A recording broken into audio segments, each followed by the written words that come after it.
नमस्कार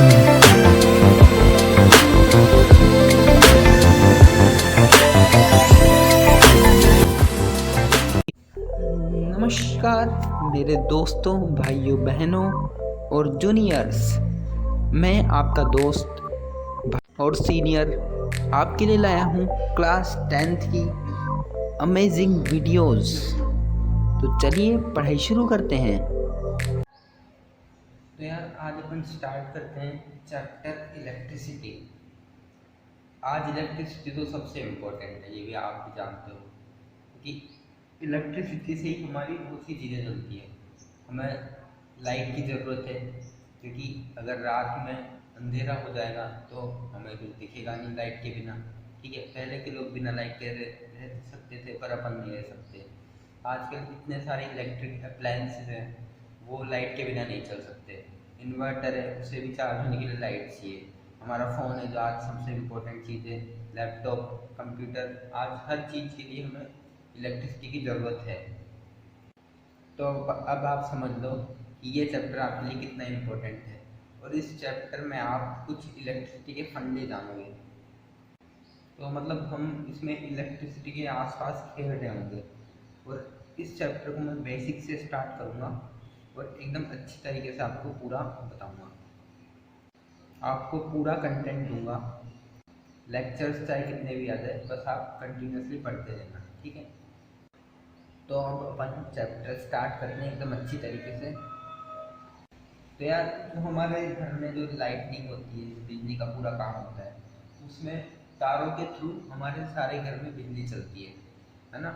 तार से सारी चीज़ें कनेक्टेड रहती है। पंखा है, उसमें तार लगा हुआ है जिससे इलेक्ट्रिसिटी आ रही है ना। बैटरी है, सॉरी टॉर्च है, तो टॉर्च किससे चलती है? टॉर्च को भी तो कुछ इलेक्ट्रिसिटी चाहिए। उसमें हम क्या करते हैं, बैटरी का यूज़ करते हैं, वो उसे इलेक्ट्रिसिटी प्रोवाइड कर रही है। तो यार इलेक्ट्रिसिटी के बारे में तो आप जानते ही हैं, पर अब हम बात करते हैं सर्किट की। सर्किट क्या होता है?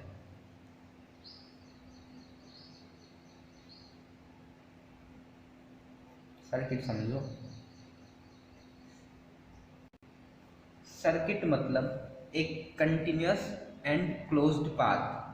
मतलब मान लो ये एक वायर है, ठीक है। अब ये कंटिन्यूस तो है यहाँ से यहाँ तक, पर ये क्लोज्ड नहीं है। क्लोज्ड यानी इसका एक एंड दूसरे एंड से मिला हो। ये एंड ए नाम दे दिया मैंने, ये एंड बी नाम दे दिया, तो ये एक दूसरे से मिले हुए नहीं है ना, तो ये क्लोज्ड नहीं है। पर अगर मैंने कुछ इसको ऐसा कर दिया, अब देखो, ये मान लो ए था और ये बी साइड थी, तो अब मैंने इसको ऐसे मिला दिया, तो ये देखो एक साथ मिल गए ना ये, तो ये क्लोज्ड बन गया। ऐसे ही हम सर्कुलर टाइप में भी कर सकते हैं। ये क्लोज एक एंड और ये दूसरा एंड यहाँ पे ऐसे मिला दिया मैंने, तो ये एक क्लोज्ड सर्किट बन गया। तो सर्किट क्या है? एक कंटिन्यूस पाथ, ये कंटिन्यूस है पूरा, और एक क्लोज्ड। ठीक है, अब हम क्या करते हैं, इस सर्किट के अंदर डिफरेंट टाइप्स ऑफ एलिमेंट जोड़ देते हैं। जैसे कि इस सर्किट के अंदर मैंने एक रेजिस्टेंस जोड़ दिया, आगे बताऊंगा रेजिस्टेंस क्या होता है आपको। ठीक है, एक स्विच जोड़ दिया, ठीक है, बैटरी जोड़ दी, ठीक है, और भी कुछ बहुत सी चीज़ें कुछ भी जोड़ दो।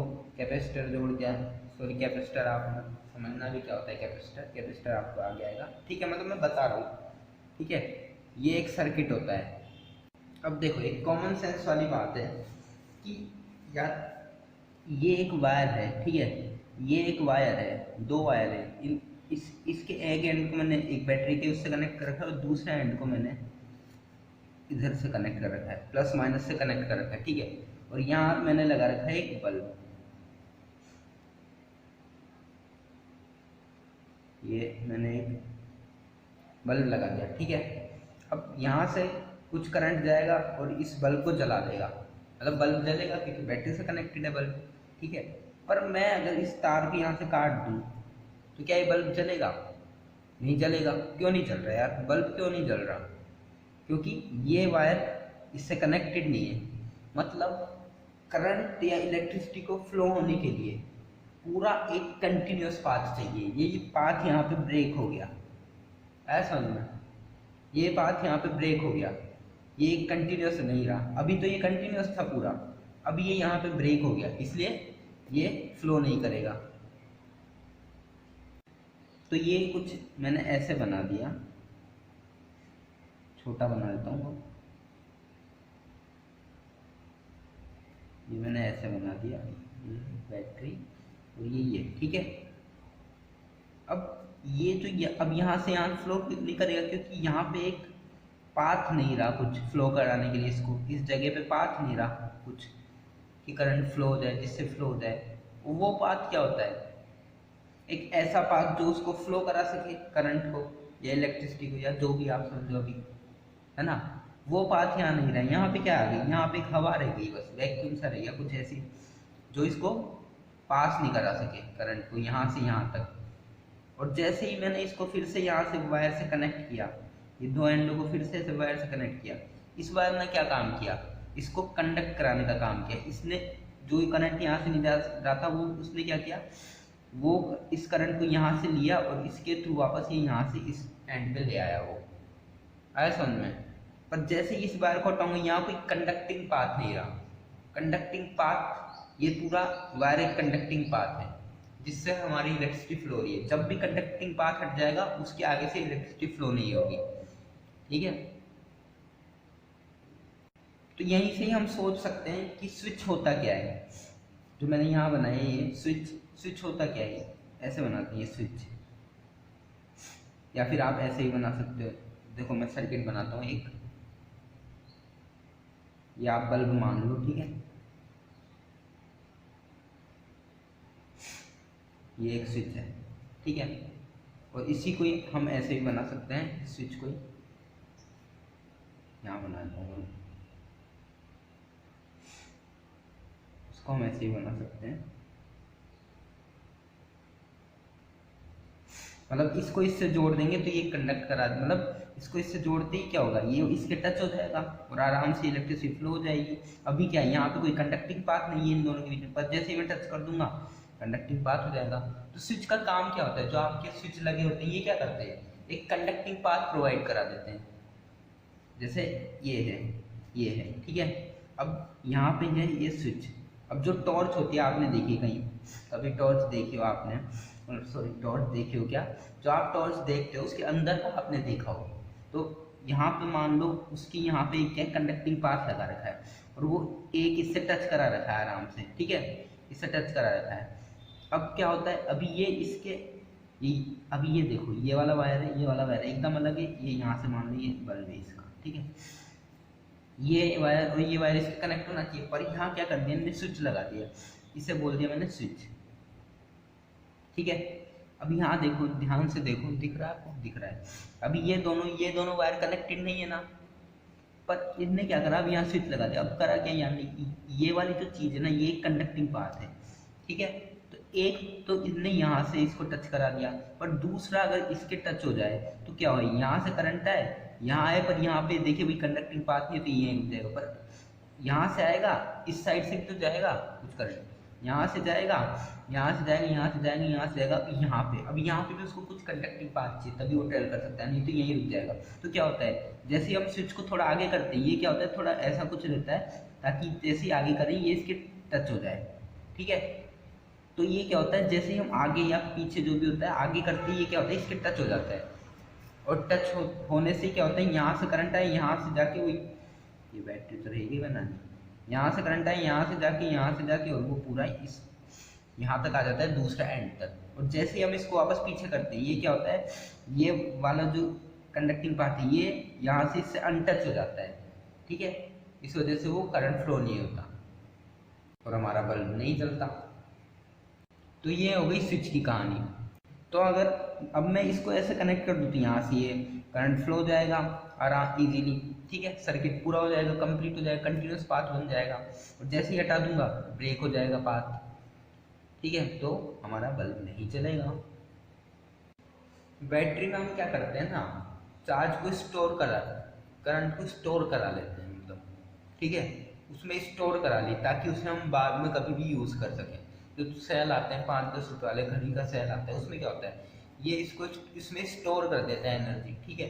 और बाद में वो उसमें लगाते ही वो क्या करती है, पूरा पाथ बना देती है, और वहाँ से उस बैटरी के अंदर से हमें इलेक्ट्रिसिटी मिलती रहती है, और हमारी जिस भी अप्लायंस पे हमने वो लगा रखा है वो चीज़ आराम से चल जाती है, ठीक है। तो अब आते हैं अपन करंट पे। करंट क्या होता है, ठीक है। तो करंट सोचते ही हमारे माइंड में क्या आता है, यार कुछ ऐसी चीज़ है भाई, शॉक लग सकता है, इससे तो दूर रहो, है ना। और एक आता है इलेक्ट्रॉन।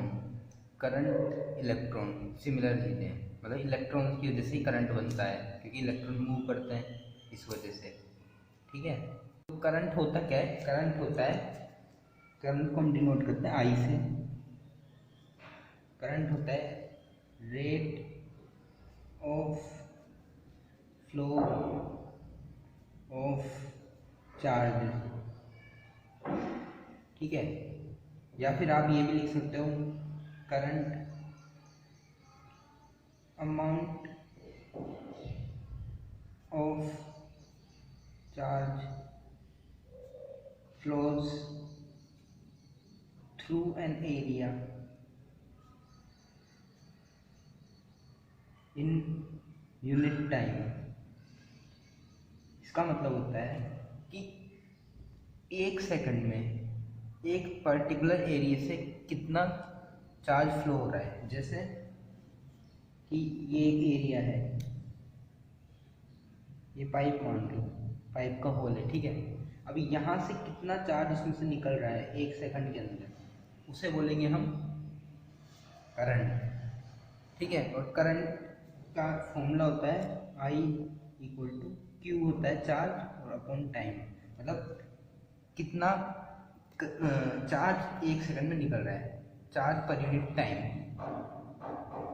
किसी एरिया से कितना चार्ज एक सेकंड में फ्लो हो रहा है, उसे बोलेंगे हम करंट, ठीक है। या फिर क्या बोल सकते हैं, rate of flow of charge, मतलब जिस रेट से चार्ज फ्लो हो रहा है, चार्ज मूव कर रहा है एक जगह से, ठीक है। रेट यानी क्या होता है कि कोई सी चीज़ जो टाइम के रेस्पेक्ट में हम देख रहे हैं, इसे हम टाइम के साथ कंपेयर करें कि भाई एक सेकंड में ये इतना हो रहा है। जैसे बोलते हैं ना एक सेकंड, जैसे एक सेकंड वो कितना भागा, कितनी मीटर उसने कवर की, या फिर कितनी सेंटीमीटर उसने कवर किए, ठीक है।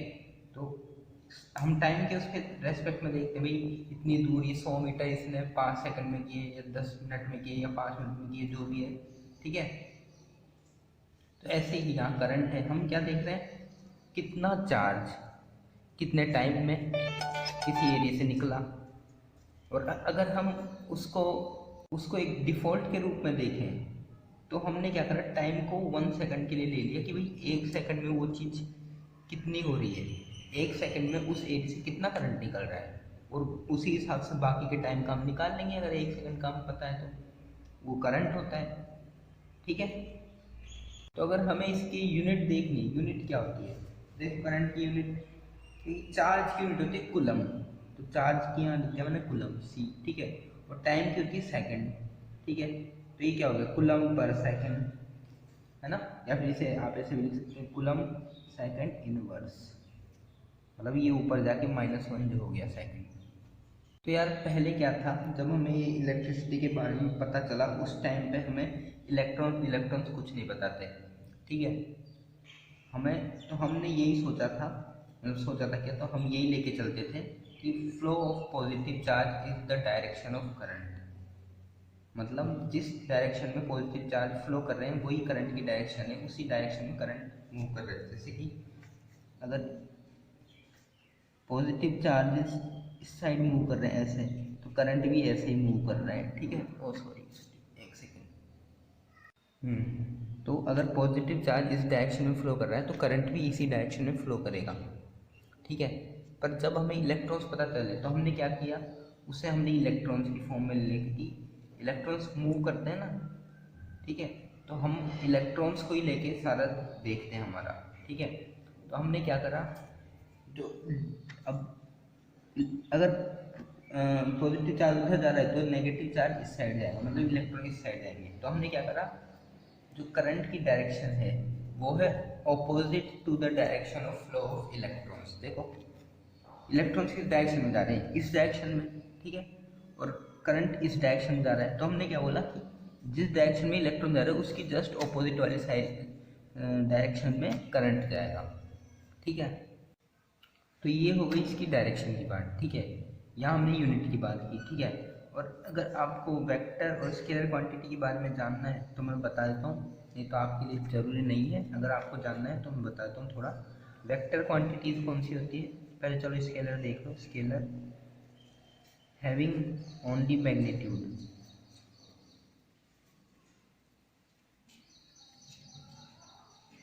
जैसे मैं 1 किलो एप्पल लाया। 1 किलो एप्पल का डायरेक्शन से कोई रिलेशन है कि मैं इस डायरेक्शन से लाया या उससे, मतलब ऐसा कोई जरूरी नहीं है कि डायरेक्शन उसमें लगाएंगे तो ही हमें उसका सारा पता चलेगा, ठीक है। तो ये एक स्केलर क्वांटिटी है जिसमें हमें ओनली मैग्नीट्यूड की ज़रूरत है, जो कि है 1 kg, ठीक है। पर वेलोसिटी है, फोर्स है, इनके लिए डायरेक्शन की ज़रूरत है कि ये किस डायरेक्शन में लग रही है, ठीक है। ये इनके लिए, तो ये कौन सी होगी, वेक्टर क्वांटिटी, जिसके लिए मैग्नीट्यूड की ज़रूरत है 1 न्यूटन का force in the direction of east और वेस्ट, जो भी है। तो ये डायरेक्शन जो आ गई ना, तो ये वेक्टर क्वांटिटी होती है, ठीक है, जिसमें डायरेक्शन भी हमें लेनी पड़ती है और मैग्नीट्यूड भी लेना पड़ता है। और स्केलर में ओनली हमें मैग्नीट्यूड की बात करते हैं, ठीक है। तो अब आप इससे ये सोच रहे होंगे जरूर तो करंट एक वेक्टर क्वांटिटी है। नहीं, करंट एक वेक्टर क्वांटिटी नहीं। आपने क्या देखा, यहाँ से हम इसकी डायरेक्शन की बात कर रहे हैं, इसकी डायरेक्शन से फर्क पड़ता है, आपने ये देखा ना। पर ये मैं आपको बता दूँ, ये वेक्टर क्वांटिटी नहीं है, ये ओनली एक स्केलर क्वांटिटी है। ये इजीली स्केलर्स की तरह ऐड होती है, ठीक है। तो जो आई है इक्वल टू क्या होता है, Q/T, और इसकी यूनिट क्या देखी हमने, कूलम पर सेकंड, और इसे क्या बोल देते हैं हम, एम्पियर। एम्पियर को अगर हमें डिफाइन करना हो तो हम क्या बोलेंगे, ampere equal to coulomb by second, ठीक है। मतलब 1 कूलम चार्ज 1 सेकंड के अंदर, उसे बोलेंगे हम 1 एम्पियर, ठीक है। कितना चार्ज 1 सेकंड में जा रहा है उसे क्या बोलेंगे, करंट, है समझ में। और एम्पियर को भी हम वैसे ही डिफाइन करेंगे, 1 ampere equal to 1 coulomb charge per second is equal to 1 ampere. अब देखो इतनी बात हमने कर दी, ठीक है। अब जो करंट है उसे हम जो मेज़र करते हैं उसका डिवाइस का नाम है आमीटर, ठीक है। AMMETER, AMMETER आमीटर, ठीक है। इससे हम क्या करते हैं, करंट को मेज़र कर सकते हैं इजीली, ठीक है। और ये क्या करते हैं हम, अगर हमें किसी भी करंट को मेज़र करना हो, मान लो ये सर्किट है, ठीक है, दिस इज अ सर्किट, ये बैटरी और ये एक रेजिस्टेंस लगा रखा है हमने यहाँ पर, ठीक है। और यहाँ पे मैंने लगा दिया एक एमीटर, ठीक है।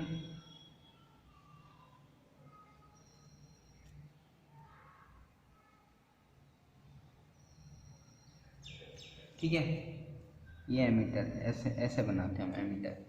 अब हम क्या करते हैं, ये एमीटर कनेक्टेड है इस सर्किट में सीरीज़ में। सीरीज़ और पैरेलल का आपको भी बताऊंगा मैं, ठीक है, आने वाले लेक्चर्स में। अब भी बस आप सुनो, ठीक है, और समझने में फोकस रखो बस। तो ये जो सर्किट है इसमें क्या क्या है, एक बैटरी लगा रखी है मैंने, एक रेजिस्टेंस लगा रखा है।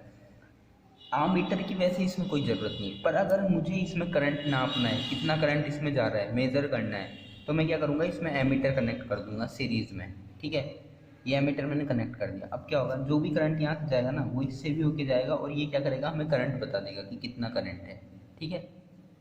तो एमीटर एक ऐसा डिवाइस है जो करंट को मेज़र करता है।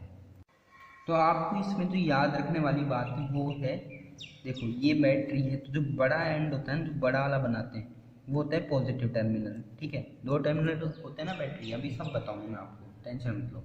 और जो छोटा वाला टर्मिनल है वो होता है नेगेटिव, ठीक है।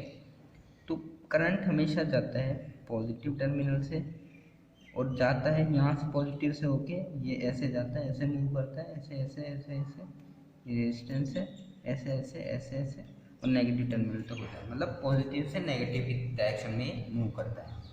ओके, देखो अपना मेन फोकस रखो समझने में। अगर आपको समझ में आ गया ना, तो आप नोट्स खुद भी बना सकते हो आराम से बिना देखे। ठीक है, फिर उसमें से पढ़ लो, उसे रिवाइज कर लो। ठीक है, तो अच्छी प्रैक्टिस हो जाएगी, क्वेश्चंस करेंगे हम। ठीक है, पर अगर अभी आपने नोट्स लिखने में ज़्यादा वो किया, मतलब आप साथ साथ अगर आप नोट्स बनाना चाहो बनाओ, आराम से बनाओ इजीली। ठीक है, पर ऐसा नहीं कि बस नोट्स ही बनाने, उसे समझना नहीं है। ठीक है, नोट्स बनाओ, समझो भी सही। अगर आप नोट्स में लगे रह गए ना, तो फिर आपको बाद में उन नोट्स से कुछ नहीं समझ में आएगा, अगर आपने अभी नहीं समझा। ठीक है, इसलिए मेन फोकस आप यहाँ रखो समझने में, और नोट्स अगर आपको बनाए साथ साथ बनाओ। और मैं आपको भी प्रोवाइड भी करूँगा नोट्स, और उसमें से भी सब बताऊँगा आपको, सब डेफिनेशन लिख रखी। ठीक है, सब एक एक। तो यार ये तो हमने ऊपर ऊपर से समझ लिया कि ये करंट इसमें कैसे फ्लो हो रहा है। ठीक है, यहाँ से जा रहा है, ऐसे जा रहा है, ऐसे हो रहा है। ठीक है, पर क्या अंदर देखें अपन कि अंदर क्या होता है असली, जो वायर के अंदर जो हो रहा है, जो मेटल के अंदर जो हो रहा है, जो मेटल से मूव कर रहा है वो करंट, ये मेटल में भी तो मूव करता है ना करंट। ठीक है, तो चलो देखते हैं अपन इस साइड थोड़ा। तो देखो यार, अगर हम किसी मेटल या फिर किसी वायर के अंदर बात करें कैसे उसमें इलेक्ट्रिसिटी फ्लो हो रही है, तो जैसे मान लो ये एक वायर है, वायर के अंदर का लुक मैं बता रहा हूँ। वायर कैसा होता है, सिलेंड्रिकली तो होता है ना, ये अंदर का लुक बता रहा हूँ। ठीक है, अब यहाँ क्या होता है, यहाँ पे अभी ये सॉलिड का होता है, सॉलिड होता है ना वायर, तो है ना, किसी भी मटेरियल का बना हो तो सॉलिड होता है, पर जो इलेक्ट्रॉन्स है इसमें इजीली फ्लो कर सकते हैं, आसानी से फ्लो हो जाता है उनका। पर फ्लो एकदम वैसा नहीं होता जैसे वो फ्री स्पेस में फ्लो करें। मान लो वैक्यूम में वो फ्लो कर रहे हैं, तो उनका फ्लो इस वायर के अंदर या किसी मेटल के अंदर वैसा नहीं होगा, थोड़ा सा अलग होगा। हाँ, पर मेटल के अंदर भी वो इजीली मूव कर सकेंगे। ठीक है, क्योंकि मेटल के अंदर एक तो मटेरियल है उस मेटल का। ठीक है, उसके नेचर पे भी डिपेंड करता है कि मेटल का नेचर कैसा है। ठीक है, तो इलेक्ट्रॉन्स क्या होते हैं इसमें मूव करते हैं इजीली, पर जो इलेक्ट्रॉन्स मूव करते हैं ना वो क्या करते हैं, ड्रिफ्ट होते हैं।